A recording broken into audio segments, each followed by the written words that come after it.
Hey guys, Xaryu here, and today I'm going to walk you through some Rogue Mage 2v2 action on the Mage point of view this time. Last video I did Rogue point of view, so here I am playing my Frost Mage, playing Frost Sub, double DPS versus Mistweaver Arms Warrior on Ashmane's Fall. Guys, this game was freaking awesome. You'll see in a minute why I'm saying so, but I really want to slow this game down just like I did from the Rogue point of view and show you guys exactly why I'm doing each thing I'm doing so that you guys can really make these own decisions inside of your own head. Okay, so right away, monks on my focus target, warriors on my main target. That's because we're going to be CCing the monk. We're going to be focusing down the warrior. Right away, I'm mousing over the monk and the warrior to see what races they are. They're both human, so we want to keep that in mind for our goes. The monk is probably playing Way the Crane, and he's Vim. Right away, these are all the things you want to think about. Are they playing trinkets? Yes. What races are they? They're humans. Okay, they'll have more trinkets.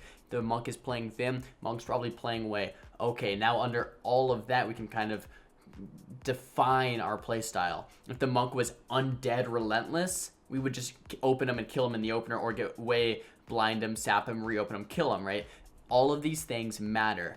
Since he's casting this enveloping, since he is Way the Crane, since he is human, since he is trinket, we're going to CC the monk and opt to go onto the warrior. The playstyle is much different if the monk is a different race or if the warrior is a different race, right? If it was an orc relentless warrior and an undead relentless monk, we would probably do monk goes, right? It completely changes your playstyle based on what you're fighting against, and these are the things you really want to look out for. Okay, so right in the opener, guys, I don't want to just push in, and I kind of want to save my invis for later in the match if I need it. I want them to come to us. If we push in, they're going to be stacked. If they're stacked, it's going to break my CC. If I throw out the Orb, the Comet Storm, the Ice Nova, the Ebon Bolt, it's going to break the CC on the Monk. If we push in, I want the Warrior to come to us, CC the Monk, kill the Warrior in the middle of the map, at least force as many cooldowns as we can. Now this Jade Serpent statue, I could be Frostbolting it to get Icicles if I wanted. It's going to put the Monk in combat, but it's going to give me some damage before our go. So that's kind of up to me. I could either get some icicles off the statue, or I can just keep them out of combat for now. It looks like I'm kind of deciding whether or not I want to do that, but in the meantime, I'm playing back, playing far, making sure that, I'm just in a good position for them to open, and I'm pretty much just out in the open. I'll fast forward just a little bit. They don't want to come in. Eventually, we get a sap from the monk and the warrior are, maybe 8 yards apart, something like that. That's enough distance for us to do our opener. Ideally, we'd want more distance. Ideally, we'd want to wait for the warrior to come in, but I think we just got a little impatient here. We get that full sap onto the monk. We get the cheap shot on the warrior. Right away, I'm opening up with an Icy Veins and an Ebon Bolt. Let's see if I throw out the orb as well. I don't. So in this opener, like a lot of the times, guys, you either want to orb or you want to Ebon Bolt. If you're Ebon Bolting and orbing, that's okay as long as you're getting a ton of cooldowns and you reset. The reason you want to stagger your Ebon Bolt and your orb is so that you can go every 45 seconds or so, right? If you Ebon Bolt one go, orb the next go, guess what? You have an Ebon Bolt for the next go, you have an orb for the next go. You kind of always have something. Then you have a Comet Storm, Ice Nova for every single go. So with Comet Storm, Ice Nova, Ebon Bolt, and orb, that's kind of how you're, if you've seen my mage guide, how you're kind of using your burst rotations as a Frost mage right now. So in this opener, just use Ebon Bolt. Doesn't look like I'm going to orb. I'm going to hold that for the next go. We get the full sap into the half polymorph on to the monk, throwing out more damage onto the warrior. And we got War Banner. It looks like we got parries from the warrior, and we got warrior's normal trinket. He still has his human trinket available. We throw out the blind onto the monk, and the monk is going to sit that for now. I'm throwing out my temp shield, and I am going to orb just to get it, because right in that situation, let me just rewind a couple seconds. Right here, the monk decides to sit the blind. The warrior's at about 20% life. There's no stun to the R's for 9 seconds. He has parries, which means my rogue's doing no damage. I've already used Comet Storm and Ice Nova. The monk is going to sit this blind. If no more damage comes in, I have no more damage. My rogue has no more damage. The only damaging button I have is orb. So by throwing out this orb, I forced the monk's trinket here in this go. So we used Ebon Bolt, orb, and Veins in the opener, but we got both trinkets and War Banner and parries from the warriors. This is not a bad opener at all. Now we just have to live, right? Throw out the Blood Elf Silence. Monk does pop Way the Crane. We can't confirm he's Way the Crane. Throw out that Temp Shield, and I do block. Now, guys, when you're playing Rogue Mage 2s, you need to block high HP to negate the damage.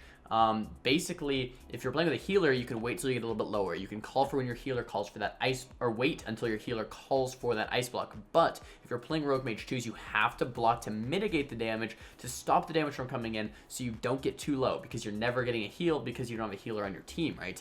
So when you're playing Rogue Mage 2s, the first thing I did about 15 seconds ago, if you rewind and watch this, right when the warrior connected, I popped the temp shield at 100% life. I'm popping this temp shield. I'm not waiting till I get low. 100% life using the temp shield, okay? Temp shield, I get warrior's blade storming, blah blah blah. Right when this temp shield fades, it's going to heal me back up. The mortal strike effect did make it so it didn't heal me back up to full, but I'm about 80% life right now. Then as soon as the warrior connects, I am going to try to use some mobility but block. So right away, guys, I'm either temp shielded, kiting, or blocking. I'm not letting the warrior beat on me, getting low HP, and then blocking. Letting the warrior beat on me, and then temp shielding. We're preemptively using our defensive cooldowns. So now we're in this position. I've already used temp shield. I've already used ice block. We're sitting in the block for as long as possible, hopefully 9 seconds, to wait out the diminishing returns. There's 6 seconds left on the poly on the monk. There's about 1 second left on the DR here onto the warrior. We can throw a kidney onto the monk, cheap shot on the warrior, and do another go right about now. Let's see what my rogue decides to do. I do throw a lockout onto the monk, so we can start to go on the warrior pretty much any time here. The stuns do come a little bit late, but we get that cheap shot, the kidney shot. The Comet Storm is coming out. Ice Nova comes out. So I want to talk about this moment for a second. The warrior is a human. If the warrior was not a human, we'd probably just win right there because the full kidney shot came out. Since he was a human, he had a second trinket, and we re-cheap shot him on the trinket. Now, I'm 28% life. I don't have a blink. I don't have a temp shield. I don't have a block for 13 more seconds until we're out of this hypothermia. This is a very, very difficult moment. It's a scary moment.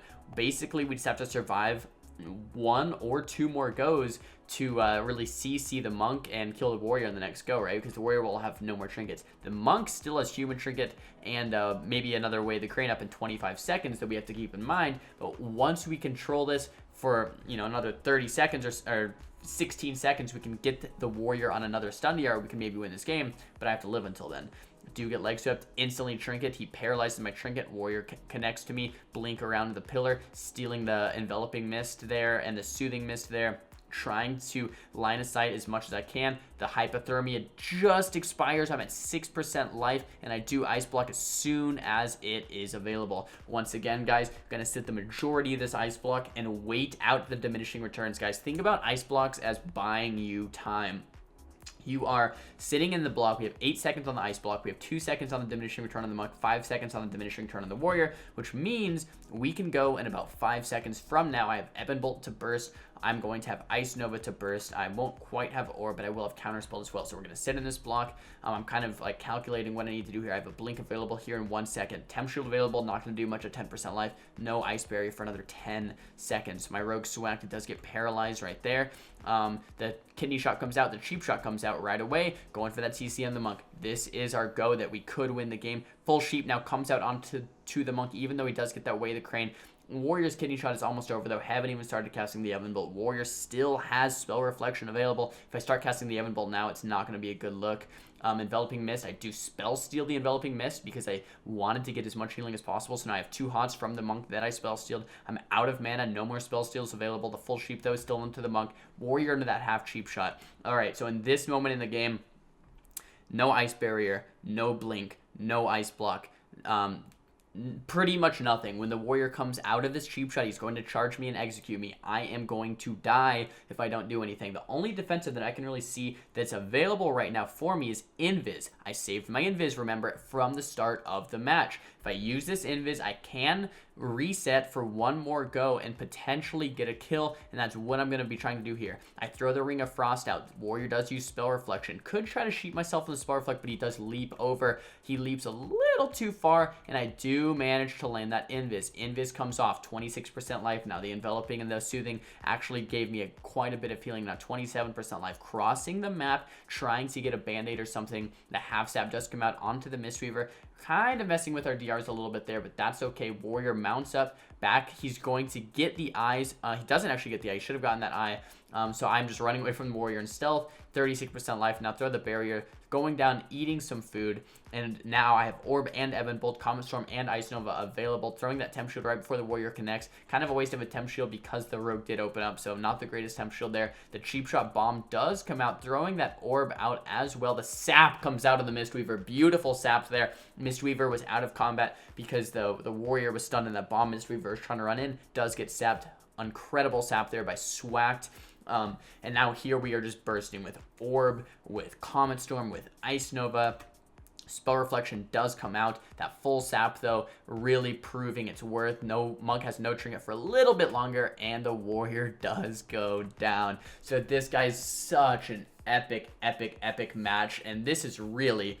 Like, this game right here is really why I love Rogue Mage 2s. You can be at 1% life, you can be on the run, but as long as you get that reset, one more good go, you can burst something 100-0 and still end up winning the match. Guys, this game is so much fun to play and even more fun to re-watch and walk through with you guys. If this video helped you out or you like these type of videos, make sure to give the video a thumbs up, share it with your friends. Let me know that you like it, so I'll keep making these type of videos. If you guys did not like the video, make sure to thumbs it down and talk to me in the comments about what you guys want to see for next time, and don't forget to subscribe. See you guys next time.